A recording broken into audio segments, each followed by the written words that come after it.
Ahmedabad plane हादसे की प्रारंभिक रिपोर्ट आई सामने, विशेषज्ञों में मतभेद। 12 जुलाई को aircraft accident investigation bureau AAIB ने अहमदाबाद विमान हादसे पर अपनी प्रारंभिक रिपोर्ट जारी की। हादसा 1 महीने पहले हुआ था और जांच के शुरुआती निष्कर्ष अब सामने आए हैं। 15 पन्नों की रिपोर्ट के अनुसार टेक ऑफ के तुरंत बाद विमान के दोनों इंजन बंद हो गए थे, जिसकी वजह से ये दुर्घटना हुई। रिपोर्ट में सामने आया कि उड़ान भरते ही दोनों फ्यूल स्विच बंद हो गए, जिसके चलते दोनों इंजन ठप हो गए। कॉकपिट वॉइस रिकॉर्डर से ये जानकारी मिली कि एक पायलट ने दूसरे से पूछा, क्या तुमने फ्यूल स्विच बंद किया, जिस पर जवाब मिला, नहीं। क्या यह हादसा जानबूझकर किया गया था? Aviation expert captain Mohan Ranganathan ने रिपोर्ट की समीक्षा करते हुए इसे संदेहास्पद बताया। उन्होंने कहा कि यह हादसा जानबूझकर भी किया गया हो सकता है। उन्होंने बताया कि ड्रीम लाइनर जैसे विमान में फ्यूल सप्लाई को मैनुअली बंद करना पड़ता है, यह स्वतः या पावर फेलियर से नहीं हो सकता। रंगनाथन ने ये भी कहा कि इन स्विचों को गलती से छूना या मूव करना संभव नहीं होता, क्योंकि ये गार्डेड डिजाइन के होते हैं। इन्हें पहले खींचकर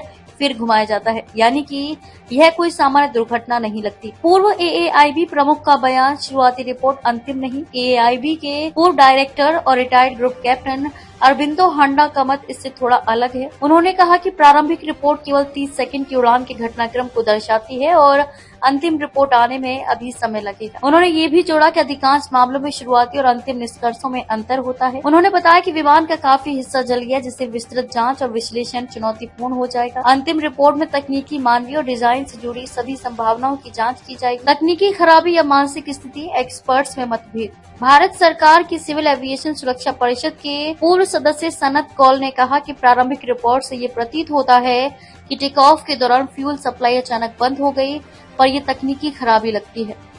ऑस्ट्रेलिया के एविएशन कंसल्टेंट नील हैंसबोर्ड ने कहा, मैंने 9 एयरलाइनों को चलाया है, कभी नहीं देखा कि टेक ऑफ के दौरान दोनों इंजन की फ्यूल सप्लाई पायलट जानबूझकर बंद करें।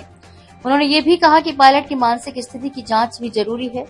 अमेरिकी aviation safety expert Melissa chain ने स्विच डिजाइन की बात करते हुए बताया कि इन्हें गलती से बंद नहीं किया जा सकता। अगर कोई इन्हें मूव करता है तो ये गलती नहीं मानी जा सकती। मार्क डी मार्टिन, एक अन्य अंतर्राष्ट्रीय एविएशन विशेषज्ञ, ने कहा, टेक ऑफ के बाद फ्यूल कट ऑफ स्विच का बंद होना पूरी दुनिया के लिए चिंता का विषय है। उन्होंने बोइंग 787 की पूरी प्रणाली की समीक्षा की मांग की।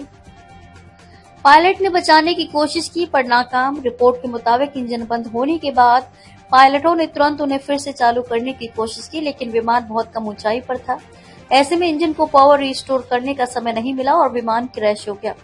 रिपोर्ट में ये साफ नहीं है कि फ्यूल स्विच बंद कैसे हुए। रिपोर्ट में ना तो मौसम, ना बर्ड हिट और ना ही किसी साजिश की बात कही गई है। साथ ही किसी ऑपरेटर या विमान निर्माता के लिए कोई कार्यवाही या चेतावनी जारी नहीं।